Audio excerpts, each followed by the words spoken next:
The future energy scenarios for African cities is a result of a study conducted by the European Union Energy Initiative Partnership Dialogue Facility in partnership with EUEI Africa and Sustainable Energy Africa. Whilst the majority of energy sectoral work in Africa has been done at national level, as this is where energy policies and regulations are commonly made, African cities have the potential to be real game changers in achieving energy and climate targets as set out at national and international levels. Africa is the last continent to urbanize, with 70 to 80% of infrastructure needed to serve the growing population yet to be built. African cities therefore have an opportunity to leapfrog older patterns of growth and be built in a more sustainable fashion from the start. The study uses scenario-based strategic foresight methodology to support long-term energy infrastructure planning for local governments. This was done through breaking down complexities around energy planning, identifying mega trends shaping African cities, classifying drivers for change and wildcards, and finally, looking at opportunities and challenges facing cities in the short, medium, and long term. When we look at the mega trends shaping Africa's future, we see the urban population in Africa is expected to increase from 400 million people currently living in cities to around 1.26 billion in 2050. That's an increase of 24 million people added to African cities every year.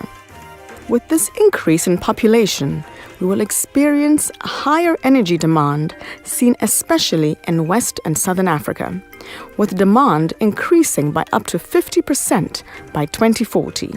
Increases in energy demand are high, even though current electrification rates in urban areas stand at only 25% in Central Africa, rising to an average of less than 60% over sub-Saharan Africa.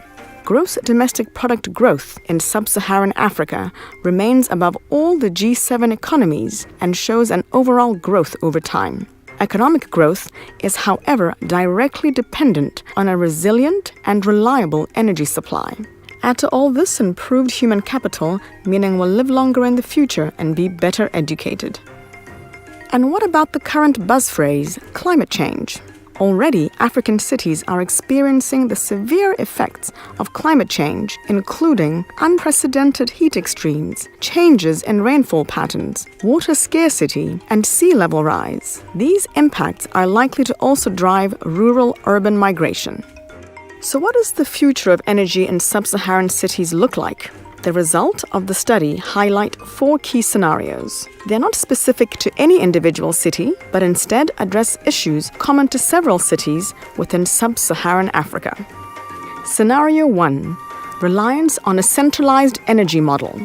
The most familiar trend throughout Africa sees weak implementation capacity at municipalities as a result of centralized models of governance and infrastructure provision. The results are lock-in to unsustainable infrastructure, which does not address urban and peri-urban needs.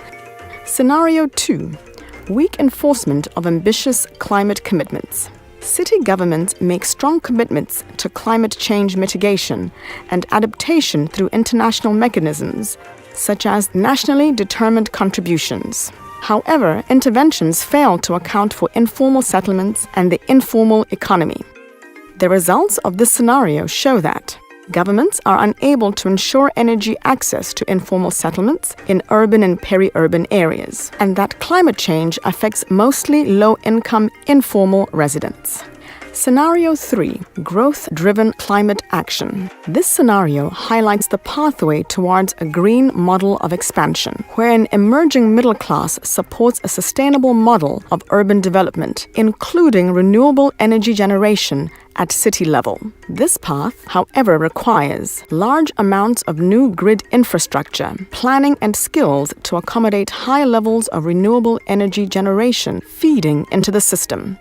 Scenario 4 looks at technology-enabled growth. In this scenario, decentralized technological solutions incentivize investment in innovative business models to accelerate access to energy in African cities. The private sector leads technological progress and outpaces action by governments. This scenario also leads to a diminished role in vertical integrated utilities all over Africa and poor management of climate adaptation action due to a lack of governmental coordination. Findings across all scenarios highlight key areas of action in topics such as cooperation between municipalities and the national government to ensure cities help national governments to prioritize the needs of local communities, and national governments update the needed regulations to unlock action locally. Progressive liberalization of energy markets by national governments to ensure local and community-scale power production and distribution. Acknowledging the existence of informal settlements and the informal economy and finding solutions to address energy and climate vulnerabilities in the urban and peri-urban settings. Unlocking finance for energy projects with public local governments. For more details on each scenario, including the 2050 trajectory, as well as strategic direction and key recommendations for decision makers, including local and national governments, private sector, civil society, and donor community, we welcome you to download a copy of the study on our website or the link below.